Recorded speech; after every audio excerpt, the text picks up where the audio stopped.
بسم الله الرحمن الرحیم. السلام علیکم. څنګه پښتون ورونو ښه؟ امید لرم چې ټیک ټاک به او روغ جوړ به. خانن زموږ د امیزون دویم کلاس ته په ورونی کلاس کې مونږ ویلو کامرس ای کامرس. امید لرم چې تاسو په هغه باندې پوره پوه شئ ځکه چې هغه خودونه مشکل څه نشته. خو بیا مې ته وایم چې کامرس ای کامرس څه مطلب دی. کامرس دا دی چې کوم مونږ په روزمره ژوند کې دا کوم کاروبار کو بای هند لاس پلاس او سیز الو او پیسې ورکو او سیز والو او شی ته راوالو. ټیک شو. دې ته وایي کامرس. او ای کامرس مطلب په انټرنیټ باندې یو شی خوښول، هغه پیسې آنلاین جمع کول او هغه شی ته کور له راتلل په انټرنیټ سودا کول، هغه ته ای کامرس وایي. نن به موږ وایو چې امیزون څه شی دی. واټ از امیزون؟ امیزون د ای کامرس د ټول نه غټ ویب سایټ دی. امیزون د ای کامرس په دنیا کې د ټول نه غټ ویب سایټ دی. لکه پاکستان کې دا دراز او دا او ایل ایکس ته واړه دي کنه، لکه شاپیفای ته نور دومره دي چې تاسو ته نمونه علم نو تاسو دا ویډیو ډېر اوږده شي. او په امیزون کې په یو میاشت ورلا 3 بلین خلک ورته وزټ کوي، یعنی 3 ارب خلک ورته په یو میاشت کې د هغه ویب سایټ سرچ کوي، خلک ولله زی سامان پکې اخلي.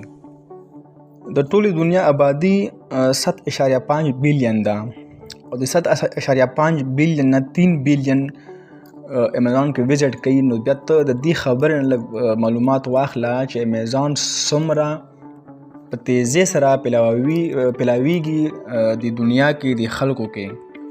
په امیزون کې 200 میلیون پروډکټس خرڅیږي. پروډکټ مطلب یو سیز، یو موبایل دی، یو غړې ده، یو ګومنز ده، د هر یو بل بل پروډکټ دی. یو نوکتراش دی، یو تاله ده، د یو بل بل پروډکټ دی. مطلب دا پکې 20 کروڑ نه زیات دا سامان دی کې خرڅیږي بیل بیل قسم.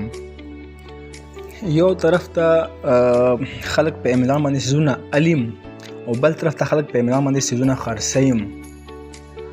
اول به پاکستان کې لکه امیزون اکاؤنٹ په جوړولو نو پاکستان په اکاؤنٹ ډیټیل باندې به ایکسپټ نو. اول به لکه پاکستانی یو کس به هغه باندې کار کول غوښتل امیزون باندې، نو هغه به د سعودي یا د دوبۍ یا د فرانس یا د داسې ملک هغه کس سره به رابطه کوله، هغه ته به سوال نیت کولو چې مهرباني وکړه خپل ډیټیل ماته راکړه، په خپل کاغذونو له خپل ډیټیل یا خپل بینک اکاؤنٹ باندې زما اکاؤنٹ جوړ کړه امیزون. خو اوس هغه کیسه نه ده. اوس شکر الحمدلله امیزون اکاؤنٹ جوړوي نو هغه د پاکستان په ډیټیل باندې جوړول شي. پاکستانی آئی ڈی کارڈ، پاسپورٹ یا ډرایوینګ لایسنس، پاکستانی بینک ډیټیل، په دې باندې ته اوس امیزون اکاؤنٹ جوړولی شي او د پاکستان نه د کور نه د لیپټاپ نه تاسو سره نیټ شته ته باندې کار ښه په اسانۍ سره کولی شي. امیزون کې چې پروډکټس خرڅې سیزونه خرڅې نو داسې نه چې بس هر شیز راواله او بس په امیزون راواچوه او بس خرڅې که نه. دا یو بزنس دی، یو کاروبار دی، د دې څه شرایط هم دي. خو هغه پسې اوس نه ځم ځکه چې تاسو به بیا کنفیوز کیږئ به نه. ډېر ایزي دي. مخکې ځم داسې وم چې ما زده کولو که نه نو ما ته هم سم د غره ختل وه خبره. خو اوس زه تاسو ته وایم چې ایزي دی نو خامخا چې ما زده کړی دی هر انسان زده کولی شي. په امیزون دی که یو څیز واغستو او هغه د خوښ نه شو نو بیا واپس کولی هم شي. امیزون ته خپلې پیسې هم درکولی شي. په امیزون کې هغه انسان بیخي نه چلی چې یا دوکه کوي یا دولمبري کوي یا خراب شی خرڅوي یا ډیلی. دستي یې امیزون اکاؤنٹ سسپینډ کوي، اکس بلاک کوي. اوس یو انسان به تپوس کوي، یو ملګری به تپوس کوي امیزون سیف دی، محفوظ دی؟ بالکل 100% محفوظ دی، سیف دی. دا د امیزون ډیټیل، د امیزون پوره معلومات چې به تاسو له درکولو. ځکه ته یم چې دا خبرې په نوټ بک لیکئ چې بیا تاسو نه څوک تپوس کوي. تپوس نه کوي، تاسو د خپل ذهن کلیر کولو لپاره صرف نوټ بک راوالئ او ویې ګورئ.